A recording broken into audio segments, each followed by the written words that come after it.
শুধুমাত্র ১ কাপ ময়দা আর একটা ডিম দিয়ে তৈরি করে নিব মজাদার প্যানকেক।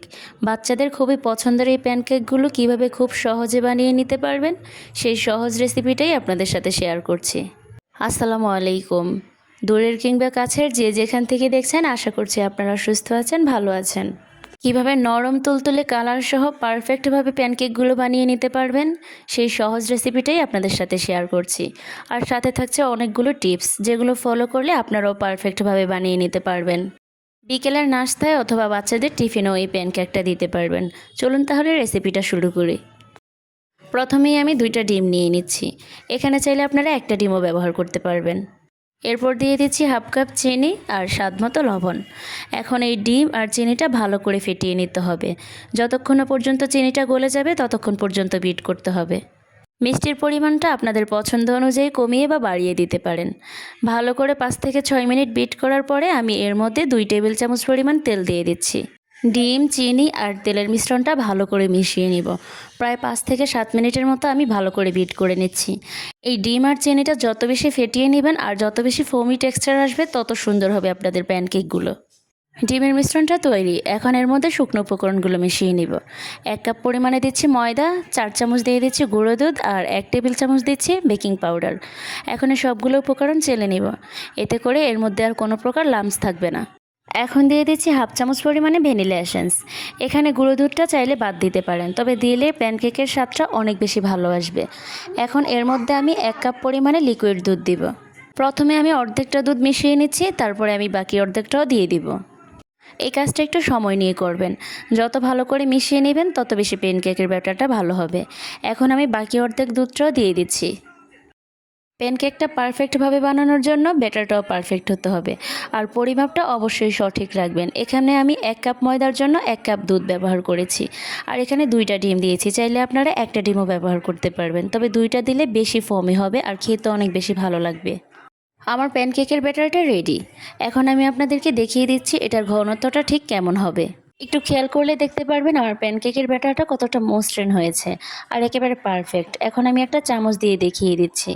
চামচ দিয়ে ব্যাটারটার ঘনত্বটা বুঝিয়ে দিচ্ছি। চামচের উপর থেকে হাত দিয়ে টান দেওয়ার পরে যখন দেখবেন একসাথে হচ্ছে না, তখন বুঝতে হবে আপনাদের ব্যাটারটা একেবারে পারফেক্ট। 10 মিনিটের মতো আমি রেস্টে রেখে দিয়েছি। এরপর আবারও একটু নেড়ে চেড়ে নিচ্ছি। এই ব্যাটারটার মধ্যে যেন কোনো রকমের লাম্পস না থাকে, তাহলে পারফেক্টভাবে হবে না। সবগুলো প্যানকেক যেন একই রকমভাবে বানাতে পারি, সেজন্য আমি একটা চায়ের কাপ নিয়ে নিয়েছি। এখন এই কাপে মেপে সবগুলো প্যানকেক বানিয়ে নেব। এতে করে সবগুলো একই রকম হবে, একই সমান হবে। আপনারা আপনাদের পছন্দ অনুযায়ী নিতে পারেন, ছোট অথবা বড় যে কোনো সাইজের বানিয়ে নিতে পারবেন। চুলায় একটা কড়াই দিয়ে দিয়েছি, এর মধ্যে সামান্য পরিমাণে তেল নিয়ে টিস্যু দিয়ে ভালো করে মুছে নিচ্ছি, কোনো প্রকার তেল যেন না থাকে। এরপর কড়াইটা ভালো করে গরম হয়ে গেলে এর মধ্যে আমি ব্যাটারটা দিয়ে দিচ্ছি। ব্যাটারটা অবশ্যই ঠিক মাঝখান বরাবরে একই জায়গায় ঢালবেন, এতে করে সব দিকে সমান হবে।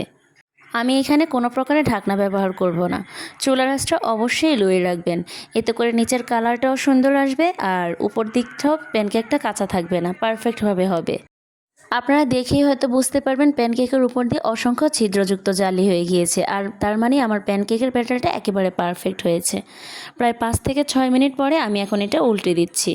খুব সুন্দর মতো উঠে গিয়েছে আর নিচের কালারটাও মাশাআল্লাহ একেবারে পারফেক্টভাবে আসছে। অপর পিঠটা 1 মিনিটের মতো রাখলেই হয়ে যাবে। এখন এটা আমি তুলে নিচ্ছি। পরবর্তী প্যানকেকটা দেওয়ার আগে আবারও টিস্যু দিয়ে মুছে নেবেন, এতে করে প্যানকেকগুলো তুলে নিতে খুবই সুবিধা হবে। এখন আমি আরও একটি প্যানকেক বানিয়ে দেখিয়ে দিচ্ছি। ঠিক মাঝখান বরাবর ব্যাটারটা দিয়ে দিচ্ছি।